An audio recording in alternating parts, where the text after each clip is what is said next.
కార్యక్రమాలు మహిళలకు చేశారంట. ఈ సభాముఖంగా జగన్ కి నేను కొన్ని సవాళ్లు ఇస్తున్నా. సొంత చెల్లి కన్నీరు పెట్టుకున్న కారణం నువ్వు అవునా కాదా అని అడుగుతున్నా. సొంత తల్లిని మెడబట్టు బయటికి గెంటేసింది నువ్వు అవునా కాదా అని అడుగుతున్నా.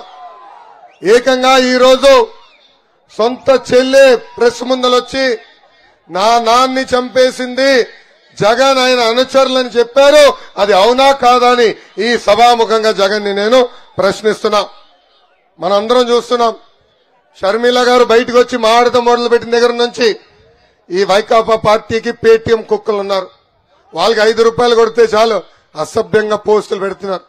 చివరికి వాళ్ళ చెల్లమ్మ పైన కూడా అసభ్య పోస్టులు పెట్టించాడు ఈ సైకో జగన్. తల్లి ఆలోచించండి. తల్లికి చెల్లికి న్యాయం చేయలేని వ్యక్తి మనకి న్యాయం చేస్తాడా అని ఆలోచించమంటున్నా. ఇంకా సంక్షేమం గురించి మాట్లాడుతున్నాడు ఈయన. మై డియర్ జగన్, భారతదేశానికి సంక్షేమం పరిచయం చేసిన వ్యక్తి అన్న ఎన్టీఆర్. ఆనాడు ఆస్తుల్లో మహిళలకి సమాన హక్కు కల్పించారు. అంతెందుకు నువ్వు 10th క్లాస్ పేపర్ దొంగిలిచ్చే సమయంలో చంద్రబాబు నాయుడు గారు డ్వాక్రా సంఘాలు ఏర్పాటు చేశారు.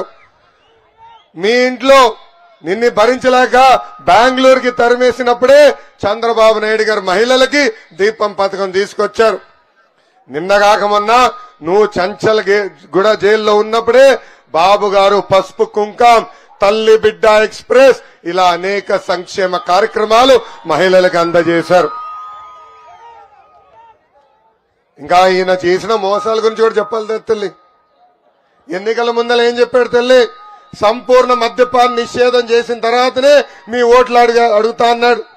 సంపూర్ణ మద్యపాన నిషేధం చేశాడు తల్లి. ఆ హామీ గోవిందా గోవిందా.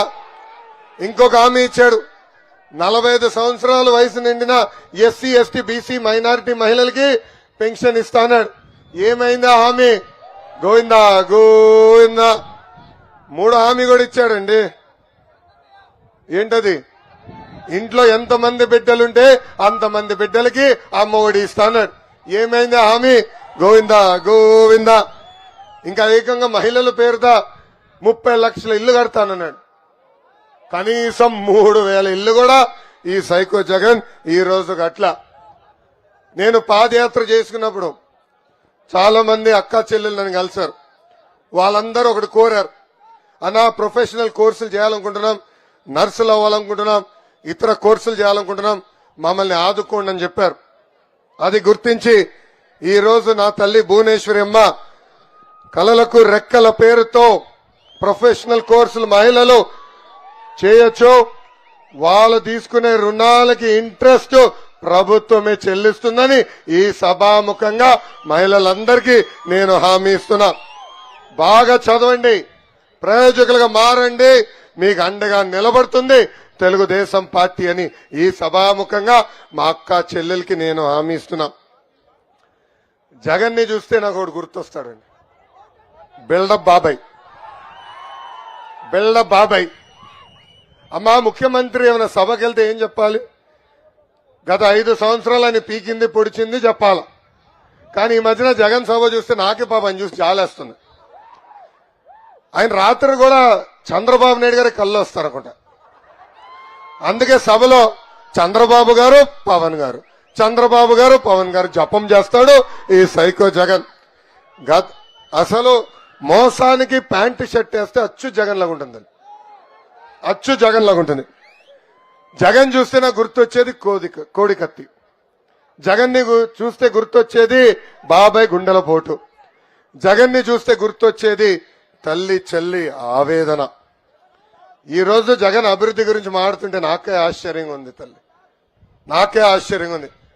ఈ సభాముఖంగా జగన్ చెప్తున్నా, నైనా జగన్ నువ్వు చెడ్డీలేసుకుని తిరిగే సమయంలోనే భారతదేశానికి అభివృద్ధి పరిచయం చేసిన వ్యక్తి చంద్రబాబు నాయుడు గారు.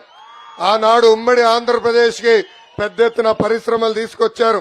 హైటెక్ సిటీ గాని, జినోమ్ వ్యాలీ గాని, ఫార్మా సిటీ గాని, మైండ్ స్పేస్ గాని, ఔటర్ రింగ్ రోడ్ గాని, హైదరాబాద్ లో శంషాబాద్ ఎయిర్పోర్ట్ కూడా కట్టించిన వ్యక్తి చంద్రబాబు నాయుడు గారు. అంతెందుకు గత 5 సంవత్సరాలు అంటే 2014 నుంచి 2019 మధ్యన అనంతపూర్ జిల్లాకు కూడా కియా మోటార్స్ తీసుకొచ్చిన ఘనత ఒక చంద్రబాబు నాయుడు గారికి. ఇంతేకాదు ఒక హీరో మోటార్స్, ఫాక్స్కాన్, హెచ్సిఎల్ ఇలా చెప్పుకుంటా పోతే ఒక రోజంతా పడుతుంది చంద్రబాబు నాయుడు గారు తీసుకొచ్చిన పరిశ్రమలు చెప్పేదానికి. అంతెందుకమ్మా, జగన్ కి ఇష్టమైన చంచలగూడ జైలుని కూడా అభివృద్ధి చేసిన వ్యక్తి మన నాయకుడు చంద్రబాబు నాయుడు గారు. ఈ సభాముఖంగా జగన్ కి నేను ఒక బంపర్ ఆఫర్ ఇస్తున్నా. టైం డేట్ నువ్వు ఫిక్స్ చేయి. సంక్షేమ అభివృద్ధి పైన చర్చకు నేను సిద్ధం, నువ్వు సిద్ధమా అని అడుగుతున్నా. మళ్ళీ విజయసాయి రెడ్డి వస్తాడు, సకల శాఖ సలహాదారుడు సజ్జల వస్తాడని చెప్పి పారిపోదు. మై డియర్ జగన్, నీకు దమ్ము ధైర్యం ఉంటే చర్చకి రమ్మని ఈ సభాముఖంగా నేను పిలిపిస్తున్నా. అమ్మా, జగన్ ని చూస్తే నాకు ఒక కటింగ్ ఫిట్టింగ్ మాస్టర్ గుర్తొస్తాడు. Cutting fitting master. ఆయనకి 2 బటన్లు ఉన్నాయి తల్లి, మీ కంపెనీ బులుగు బటన్, కానీ బల్ల కింద ఒక బటన్ ఉంది తల్లి, ఈ రంగు ఎర్ర రంగు బటన్. ఎర్ర రంగు బటన్ తల్లి, బులుగు బటన్ నొక్కుతాడు తల్లి, అకౌంట్ లో 10 రూపాయలు పడుతుంది. నేను ఒప్పుకుంటున్నా, అకౌంట్ లో 10 రూపాయలు పడుతుంది. కానీ అదే వారం ఎర్ర బటన్ నొక్కుతాడు తల్లి, ఇట్లా టిక్ అని నొక్కుతాడు, అకౌంట్ నుంచి 100 రూపాయలు విషయం పోతుంది. ఎలా పోతుందో చెప్పాలి కదా. కరెంటు ఛార్జీలు 9 సార్లు పెంచి బాధుడే బాధుడు, ఆర్టీసీ ఛార్జీలు 3 సార్లు పెంచి బాధుడే బాధుడు, గ్యాస్ డీజిల్ పెట్రోల్ ధరలు పెంచి, గ్యాస్ పెట్రోల్ డీజిల్ ధర పెంచి, క్వార్టర్ బాటిల్ ధర పెంచి, ఇంటి పన్ను పెంచి, చెత్త పన్ను పెంచి, నిత్యావసర సరుకుల ధరలు పెంచి, ఇంకా కటింగ్ మాస్టర్ అన్నా కదా, అన్న క్యాంటీన్ కట్, చంద్రన బీమా కట్, విదేశీ విద్య కట్, పండగలకు ఇచ్చే కానుకలు కట్, పెళ్లి కానుకలు కట్, ఇట్లా చెప్పుకుంటా పోతే భారతదేశంలోనే 100 సంక్షేమ కార్యక్రమాలు కట్ చేసిన ఏకైక వ్యక్తి, ఏకైక ముఖ్యమంత్రి ఈ సైకో జగన్. అమ్మా, అనంతపూర్ జిల్లా అంటే మా కుటుంబానికి చాలా ప్రేమ. దానికి కారణం ఆనాడు అన్న ఎన్టీఆర్ ని ఇక్కడ శాసనసభ్యుడిగా గెలిపించి ముఖ్యమంత్రిగా ఆంధ్ర రాష్ట్రానికి పంపించింది ఈ అనంతపురం జిల్లా. అందుకే అన్న ఎన్టీఆర్ గారి దగ్గర నుంచి బాబు గారి వరకు డబల్ ప్రేమతో అనంతపూర్ జిల్లాని అభివృద్ధి చేశాం. మీకు మా పైన ఎంత ప్రేమ ఉంటుందంటే మీకు చేతులు ఇవ్వాలంటే నాకు భయం వేస్తుంది. ఈరోజు ప్రేమతో గీరేస్తారు, గట్టిగా నొక్కుతారు. పాదయాత్రలో అయితే ఒకటి కొరికారు.